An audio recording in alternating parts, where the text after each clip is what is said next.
Welcome to Reality Tea Times 2, the podcast where we discuss all the trash reality TV we love to hate. I'm Tanika, and today we are going to be discussing The Other Way. So we don't have any hot goss to discuss.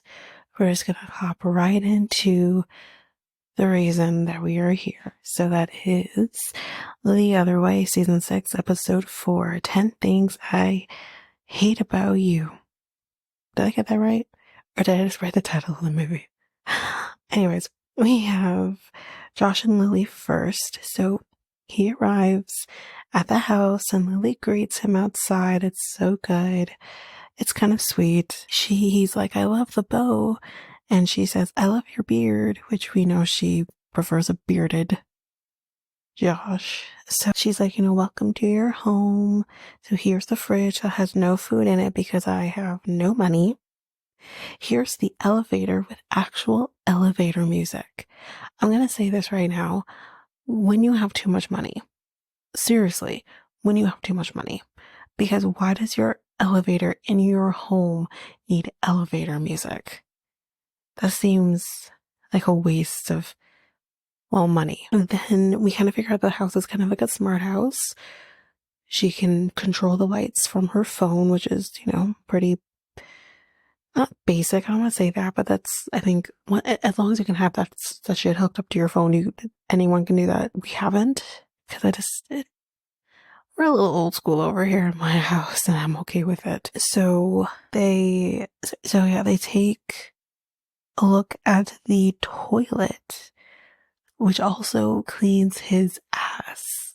Yes, everybody, she said it will clean his ass so clean, Jihoon style, which is, that's not abnormal to see a bidet in an Asian country or even a European country.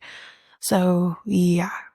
So he can make sure his ass is also clean by using this bidet. And he says that he loves the house, and she takes this opportunity to say it's a lot of money. And he basically says it's uncomfortable for him for her to always kind of talk about how much money she's spent on things, and obviously he can't contribute because he can't work for 5 years. So it's a lot that he, kind of mentions. She takes pretty much every opportunity to mention it. You made me think here in this moment that maybe he's being a little hyperbolic, because yes, we have definitely heard her mention, I don't have money, I don't have money, I don't have money.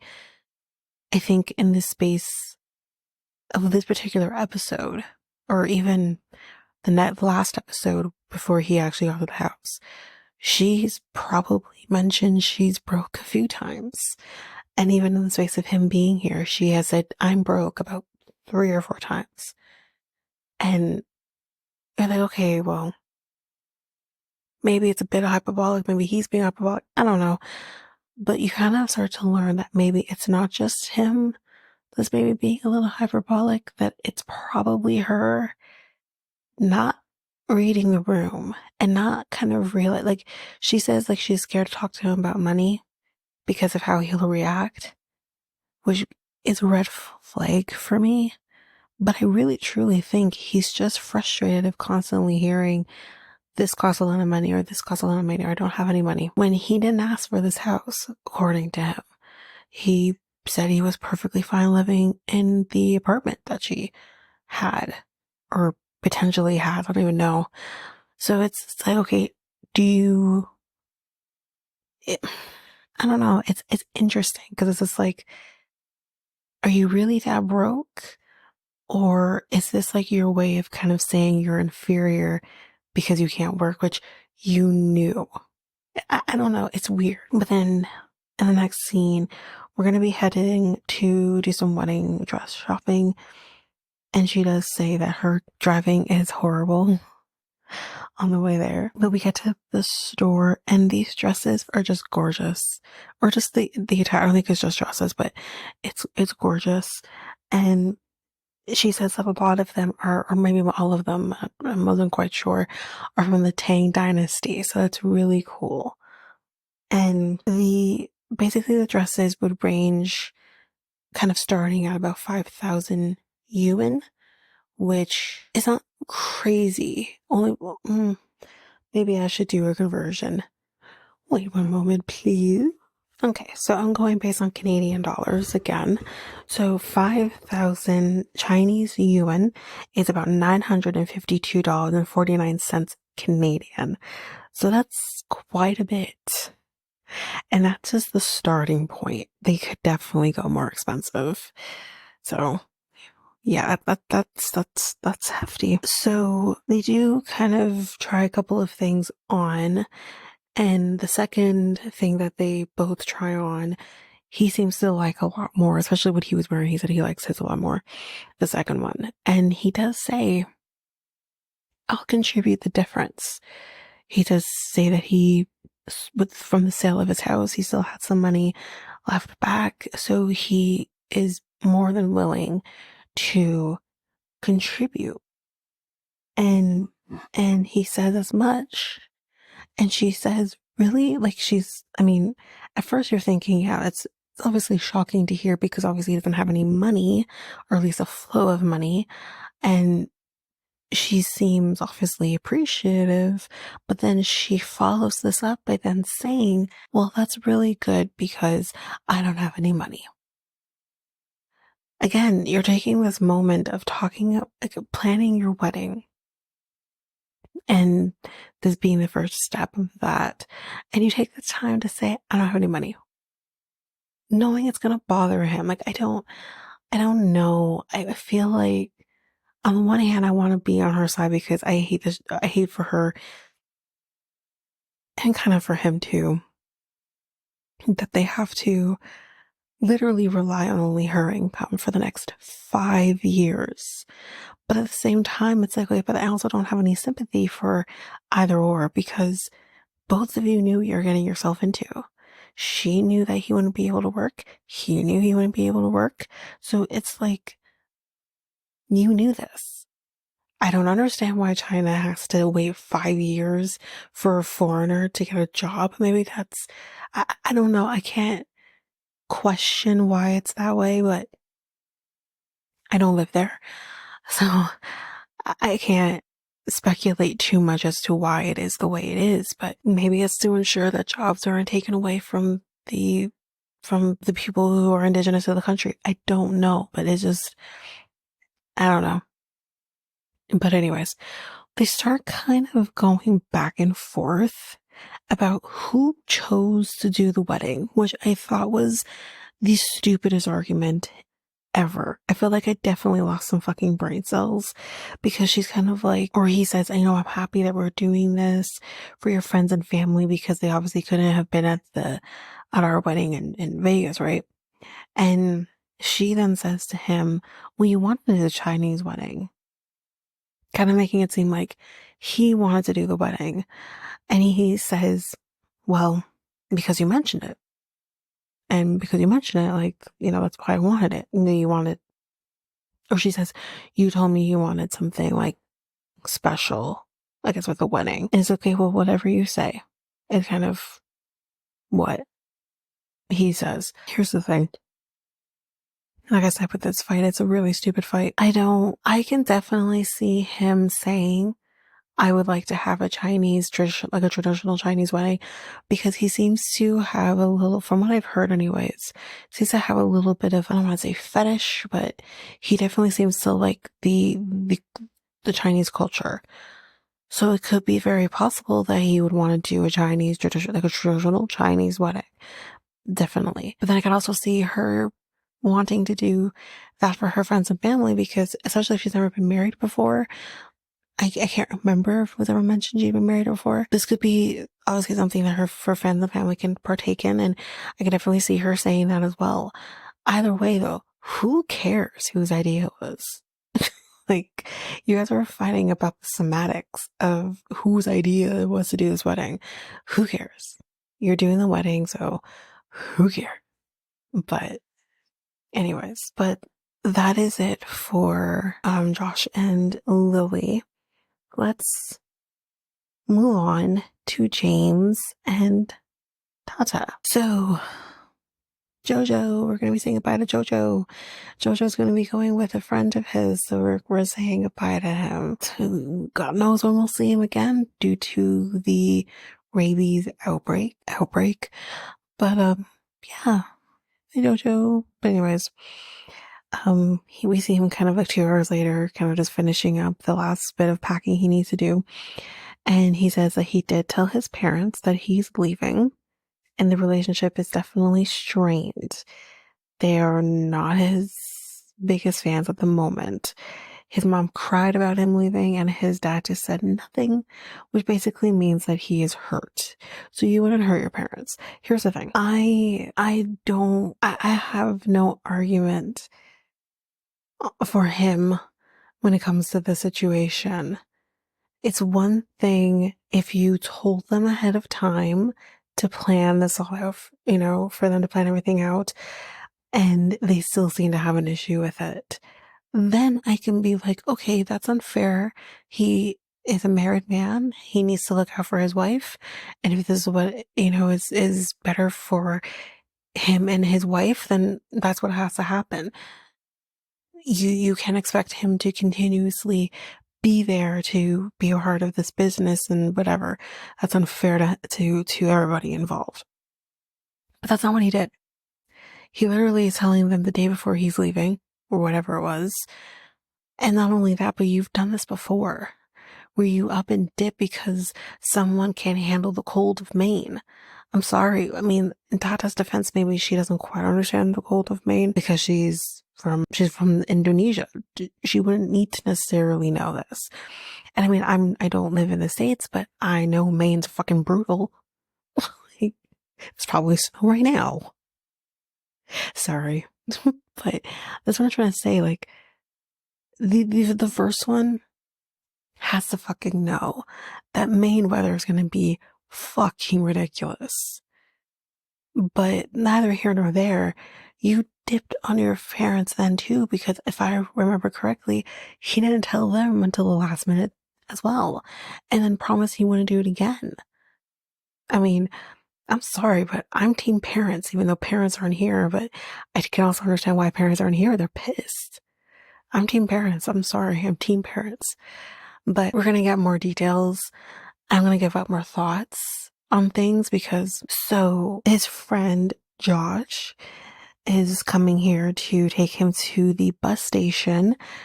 So his flight is supposed to be, I think I wrote 32, if I'm correct. 32 hours. And with the 32, am I right with 32? Is that the 22 or 32? I can't remember my handwriting. And with that though, he will be having an 11-hour layover in Istanbul. Jesus fucking Christ. So he will literally be traveling for about 2 days. Kill me now.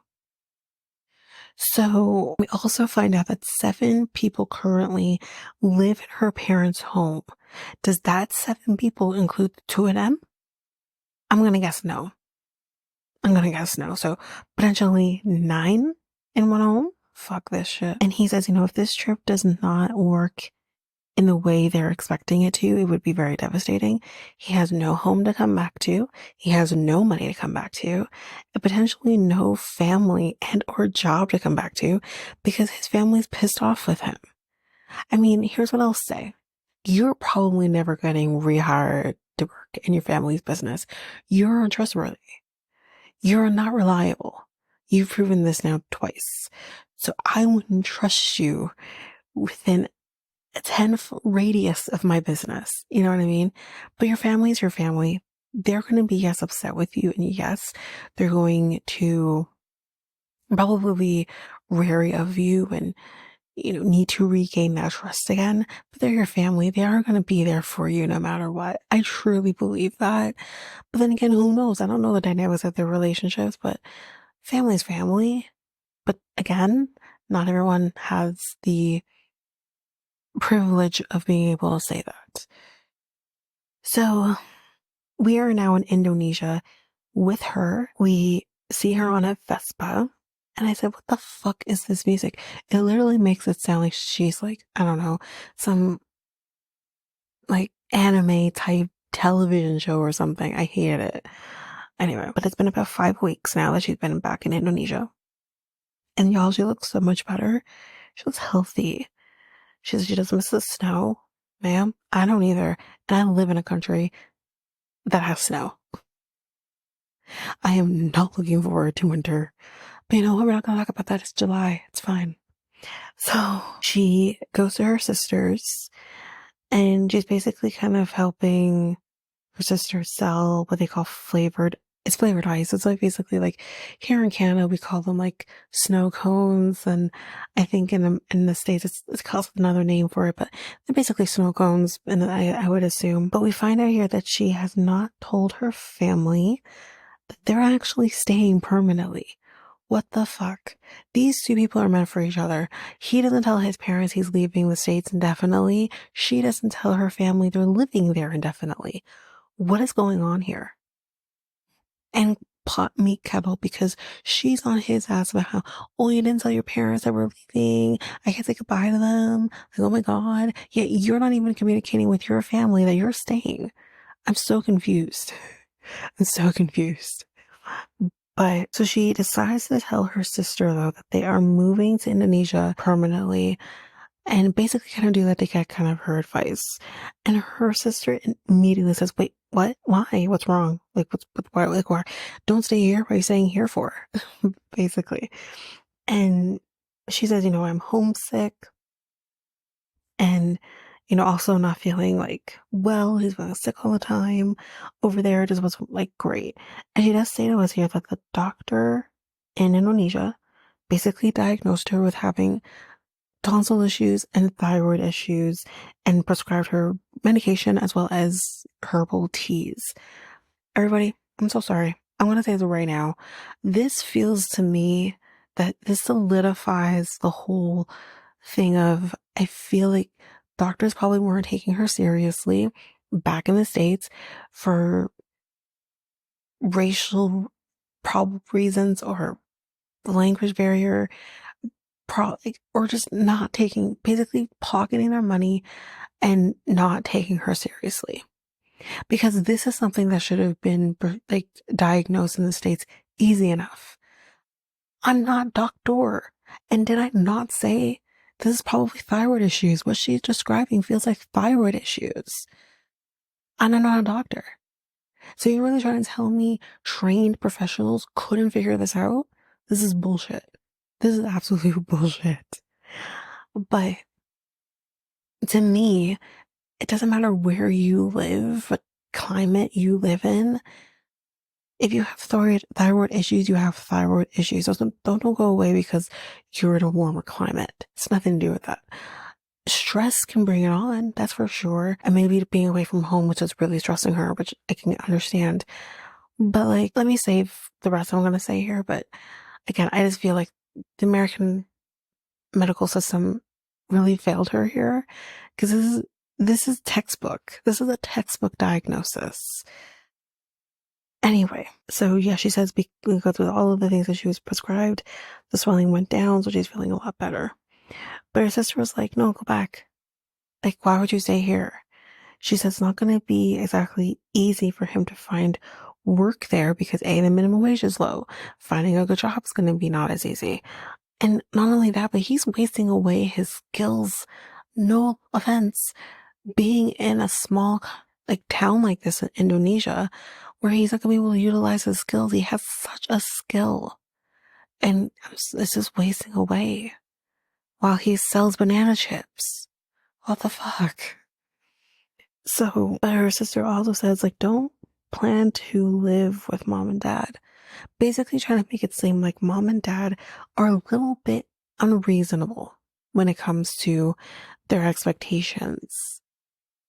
And she kind of makes a comment about the fact that James doesn't like to be told what to do. But my dad likes to tell people what to do because it's his home, first of all. You know what I mean? They're just they're a married couple. It's her father's home. So there had to be somewhat of a level of respect and doing as told, but it could potentially cause some issues. But what can they do? They barely have any money, you know? I feel like as much as I want her to be happy and healthy, I think having an extended trip in Indonesia is exactly what is probably needed for her, but not to permanently move. I think she's not thinking, or he's not thinking about the fact that you need to be able to work and provide, and you're not working nor providing in the way you were already. It's just, I don't feel like they've really thought this all out. And if she feels like she needs to be in a warmer climate because of the issues that she's dealing with, there are places in the States that you can move to in order to get that. Move to Florida, move to California, move to, well, Arizona's real hot, but there are places you can go. And I feel like it's just a cop out to kind of be like, let's move to Indonesia. Like, you're not even trying other places before going to that. There could be other states that are a little more mild than Maine. It still has all 4 seasons, You branch out outside of Maine and see what's out there in the States. I just don't think either party has really thought out how difficult this is going to be for them to live and also maintain their relationship. I don't know. They did not think about any of this. But anyway, that's basically it for James and Tatha. Let's take a quick break here, and when we come back, we will finish up with the other 2 couples.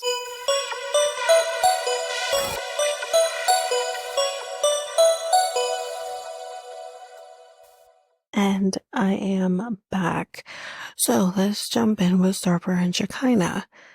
So we kind of just see him going into the bathroom where she is, and he's like, "Are we okay?" And I think she said sorry about the book, or he said it, whatever. And she says, it's really fucked because, the whole book situation, this kind of sucks. However, they didn't actually have sex because, the only one who's gone 3 months without having sex, and the sex life has not ever really been an issue. I totally understand this. I think we all do. And she's like, she says to him, I want you to get rid of the bottles, because it's not about the whole collecting aspect of it, which that's a whole thing, but it's about like what they represent to him, which he has said many times. She says they're trophies to him, and his response to her is, "You're my trophy. You're my trophy in this life." Okay. And he's like, "But can I show you something? Can I show you something?" Or okay, he's like, can you do something for me, is what he first said. And then he said, "Let me show you." And he said, "This is going to prove my loyalty to you." And he basically turns around, lifts his shirt up, and he's like, "What's on my back?" And right now, and she's like, "Well, you're hairy, whatever." And he's like, "Yeah, this is my loyalty." Why? Because the women in his life would be the responsible party to wax the hair off of his back. And since there's only one woman in his life currently, then it is her responsibility to wax it off. So this basically goes to show that he hasn't been having sex with anybody, because if he were, then someone would have had to wax his back. What the fuck is this logic? What the fuck is this logic? I can't. Anyway, she says, "Okay, well then I'll wax your back." So he lets it on the couch. And she says, I'm kind of a bit of a speed waxer. And the reason she says that she's a speed waxer is she actually I don't know if she used to be located or she's still located in the same location where there was like some sort of like army base or something across the street. And a lot of like the Navy SEALs would kind of like go out there to her to get their back waxed. So she'd have to like go through them really quickly. And of course, we're talking about her waxing other men. So he's kind of like, no one wants to hear this. This is what Sarper's thinking, of course.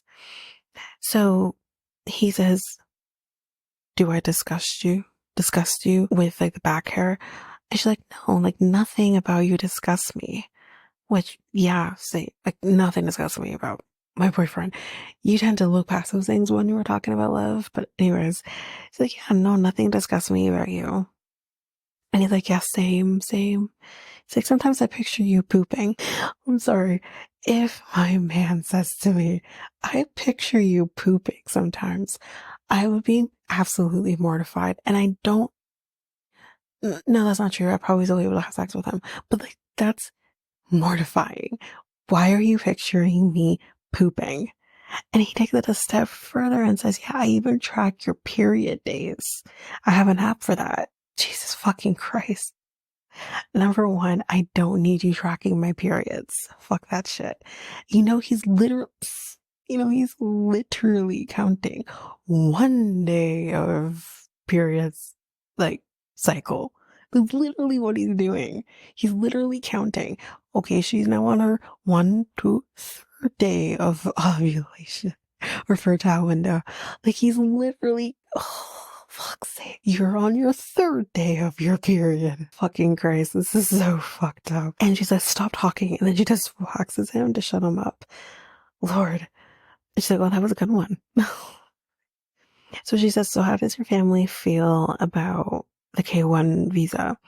And he says, they don't know. They don't know about it. And she's like, it's kind of like a big deal here, like a big decision. Like, you haven't, like, have you decided? And he says, like, he wasn't eager about it. He doesn't want to go. And he's like, can we just stay here? That's not an option. She has a daughter, and he knows she has a daughter, and she wants to be a part of her life and not have this relationship disrupt that relationship with her daughter. This is not going to work. And she says going back and forth constantly it's going to become a very stressful situation for her, because obviously it's her that's doing all the traveling. Like, I don't even know if he's able to do a tourist visa very easily. So it's kind of all on her, and it's a lot. So doing this K1 visa, for which they're not even engaged yet, but for them to be doing this, it's like, it's kind of probably the only option if she doesn't want to travel anymore and she can't live there permanently because she has a daughter who's still like underage. You know what I mean? So I don't know. I don't know. But he looks absolutely devastated when they're having this conversation. Like, it kind of gives that feeling of, are they going to be able to work it out? Figure out what they're going to do? And he looks absolutely, like, when I say he looked devastated, he looked devastated at the fact that, like, potentially has to move from Turkey, but then he could also potentially lose her. So it's, what do you do? But anyways, that is it for Sarper and Shekinah. Let's move on to our final couple, and that is Dempsey and Statler. So her house is empty. She's going to be moving out now. She's leaving for England the next day. And she says, goodbye, water thing, machine. That's it. She's like, I'm going to miss you. Are you going to miss me? And she's like beeping it. She's such a weirdo, but I love her. So she was able to get an advance from work for the £6,000, which is a shit ton of money. But, hopefully this will work out. Nervous chuckle. Then her friend Natalie comes by, and this is the same friend who at the tell-all literally said that Dempsey's not that special. And you're kind of talking about the fact, like, oh, what's the plan for, working and stuff like that. And obviously Statler's going to be working, all the time because she's the only one that still has a job. And Natalie kind of says, okay, so what is she going to be doing? She says she's going to cook dinner. What? What the fuck? That's not equal. Meanwhile, while she kind of says this, while she's going to be working, Dempsey's going to be able to explore wherever the fuck they land while she's working all day. Like, how that fair? I do believe, like, I just kind of think, like, does Dempsey have no skills that she could try to find something to do remotely as well? Like, I just don't understand why she can't find something to kind of help all of this. And leaving everything to Statler to do. And honestly, like, it does kind of feel like Dempsey's using her. And I think, unfortunately, we'll hear in a minute that Statler might be a magnet for users, because didn't her previous ex from England, maybe not necessarily used her, but definitely like that just didn't end well. So it's just, yeah, then this doesn't feel right. None of this feels right. And obviously, like, it's tough because I know how this ends, trying to stay in the moment, but I know how this shit's gonna end. And it's really tough to kind of be like on anyone's side or try to give Dempsey the benefit of the doubt, but it's really difficult when you kind of, like, I'm not saying everything Statler says is accurate, but I am going to believe her a little more than I'm going to believe Dempsey, only because, seriously, y'all, when you're neurodivergent, you really hone in and hyper focus on certain things. And when you hyper focus on certain things, you're hyper focusing in order to get the truth. All I'm saying. That's all I'm saying. Anyway, but her friend here is definitely speaking truth about, like, we just don't feel like maybe this relationship is equal and this opportunity is equal. It feels like it's all landing on Statler. So anyway, the next morning, Statler says that she didn't sleep well last night. She is now kind of questioning her decisions, which feels a little too late to be questioning at this point. But she says that she woke up at 3 in the morning with a panic attack. I mean, but anyways, we're on the way to the airport, and Natalie says, like, are you excited to see Dempsey? And without even missing a beat, Statler's like, well, right now I'm not. And she says, you're right about what I'm putting in versus what she's putting in. And she kind of says, like, she's kind of gone through stuff like this before. Like, for example, we're talking about Statler. She once was living with a girl that she'd moved in with, and the girl basically, let's just pretend the girl says the rent's $3,000, and she would basically get Statler to spend, sorry, yeah, let's say, $1,500. She's trying to half, right? When, in all honesty, rent was maybe $2,000. So basically, Statler's paying more of the rent, or paying all of the rent, and whatever was left, okay, let's say most of the rent, but whatever was left, this girl would pocket in order to then pay for a down payment on a house, which basically she would leave and do her own thing, leaving Statler broke. That is fucked up. And here's the thing. I do wonder if people take advantage of her because she is someone with ADHD and autism. I do wonder if people take advantage of her because of that. And I mean, I think she was diagnosed with autism fairly recently. But ADHD, she seems to have had or at least diagnosis for some time. I do wonder if people take advantage of her because of it. And that's really fucked up. But I really, truly do believe, I'm trying to be nice about this, but I really do believe Dempsey takes advantage of her because of that as well. I really do. But it's all this is like the mirror thing, that she doesn't quite understand what she's dealing with someone who is ADHD and autistic. Like, I just don't think she gets it, but I don't think she cares. And I do think she's taking advantage of her because of it. And I do feel like whoever this person was probably did the same thing. And that's really fucked up. Just because someone may, be a little more interesting in how the brain is wired doesn't mean you get to take advantage of them. And again, like I've said, my brother's autistic, so I take this very personally. If someone did this to him, you best believe I'm fucking all y'all people up. That's what I mean. Like, you can't do that to people. It's not right. Anyway. So yeah, she tells us this. And Statler's kind of just feeling like, once they get to the airport, she kind of says to Natalie that she's feeling like 50-50 on whether this is going to work out. But her friend says, listen, I was negative yesterday, but now it's the time for her to be as positive as ever, and it's a good friend, and say, maybe this is going to work out. Maybe this is all going to be just fine. Not everything has to end in, you know, a, in flames. So she's definitely trying to do that and kind of, make her feel better in the moment. But I really do feel like there's not a whole lot that's going to make her feel better. It's because I really truly believe Statler prior to this was kind of not quite living in a fantasy world. I think the cracks were definitely showing, but with Natalie kind of coming out here and kind of saying to her, listen, this is fucked up, and things aren't right here, really made her realize, oh fuck, what if I'm being used? What if this doesn't work out? What if she's only with me because I can offer her this life? Like, all of those things are seeping through the cracks now. And I don't think you can put that back.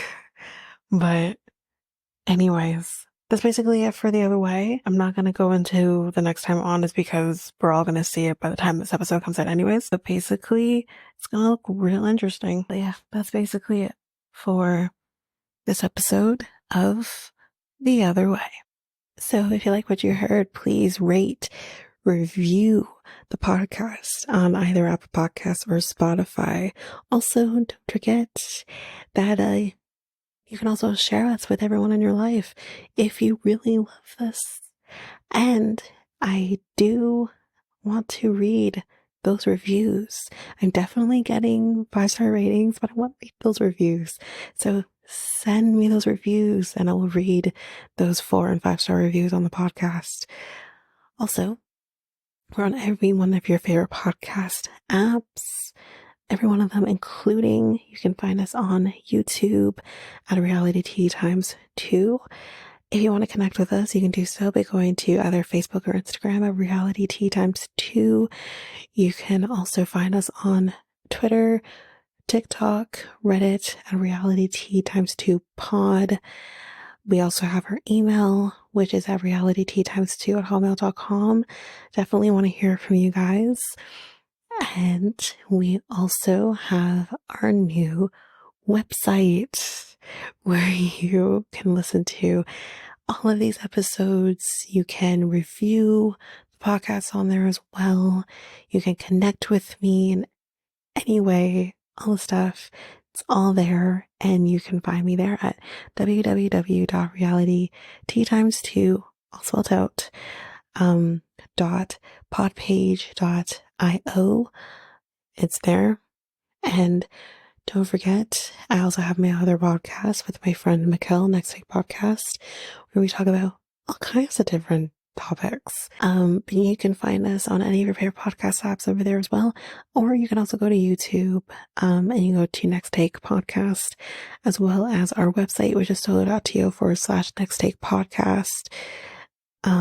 So yeah, there's that, and that's basically that. And again, don't forget, if all of this information is overwhelming, we do have all of the links, everything in our show notes. But that is it for now, guys. Thanks. Bye.